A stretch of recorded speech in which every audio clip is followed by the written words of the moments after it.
a rebel blockade runner chased by an Imperial Star Destroyer. We knew the technology was changing, we knew people were buying it.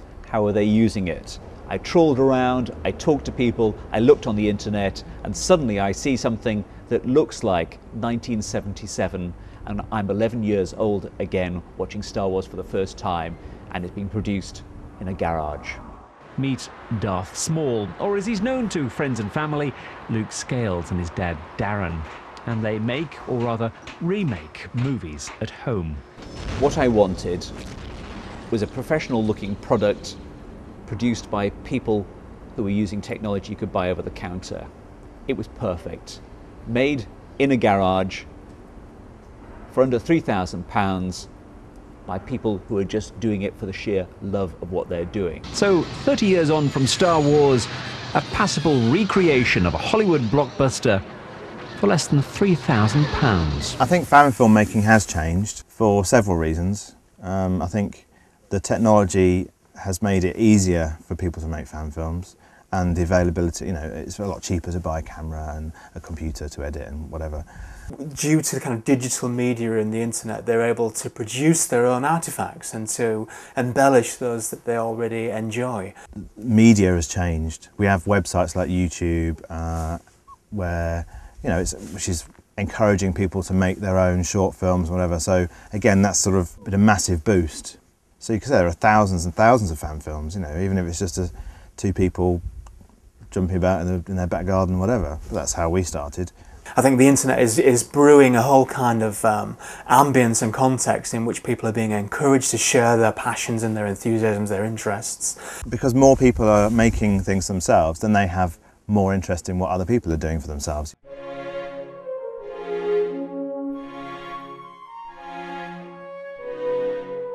Another great thing about making fan films, for example, is that it's brought us here to visit, you know, quite a special location, special to a lot of people. You know, we've driven for many hours, we've had, you know, a grueling trip to get here, but again, it's quite satisfying, and it's something that's spun off from making fan films.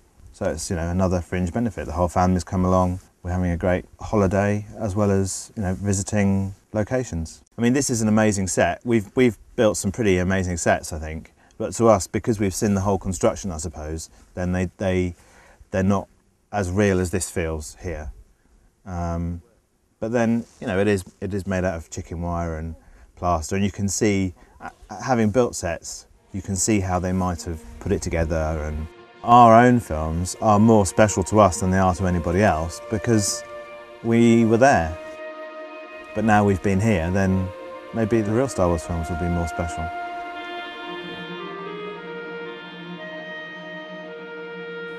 I'm not a particularly big Star Wars geek or anything, but having seen the films a number of times and enjoyed them a great deal, just coming up to this location was really something, you know, amazing. A sort of funny, very peculiar feeling, because, you know, it was almost like approaching,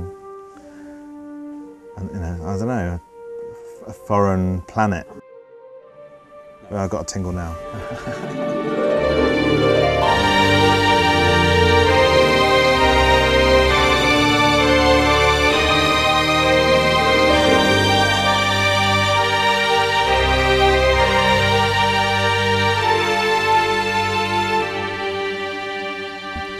I know that we've made a number of fan films now, and we're now moving on beyond that to making, you know, original things.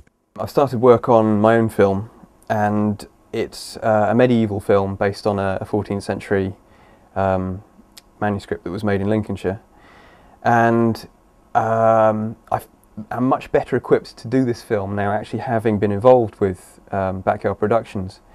Seeing how that works has definitely informed how I'm working on this film. Look out, I'll just put my neck out for you. How many flaming times do I have to flaming say it? I'm flaming, not flaming interested.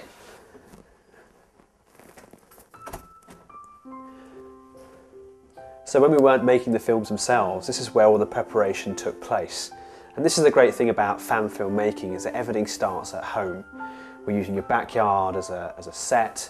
You've got your pre-production in your kitchen. And I think that's what makes fan filmmaking so interesting to the media and why people love to get involved. Because we've learned so much, we have the ability to be, you know, semi-professional filmmakers, which is, rolling. You know, is quite an achievement. Wait. Cut. And if that's all come from fan films, then fan films must be quite a good thing. Well, I see fan filmmaking as pretty much entirely positive. And I think that it's opening up space and opportunities within mass media that I'd like to see widening and developing. Yeah. People like a bit of light-hearted fun, and what we're doing, I think, touches a few people. They can see that you know, we're having a gig, we're doing it.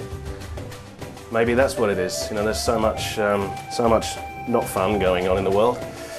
Maybe we can bring a little bit of enlightenment to people. I haven't seen The Emperor's New Clothes.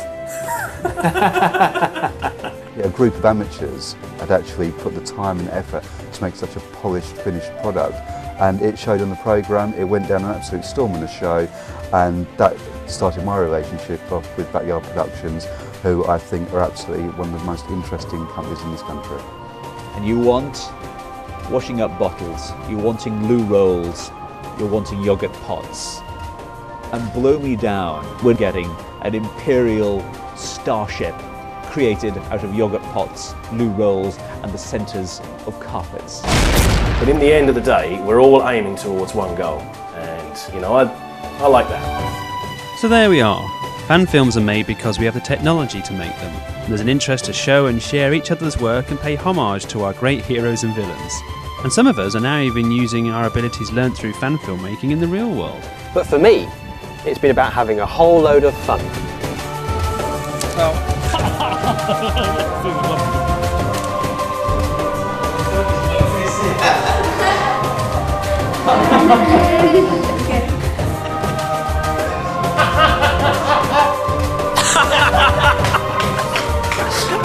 Go, Phil.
David Sillito, BBC News, reporting from Backyard Productions.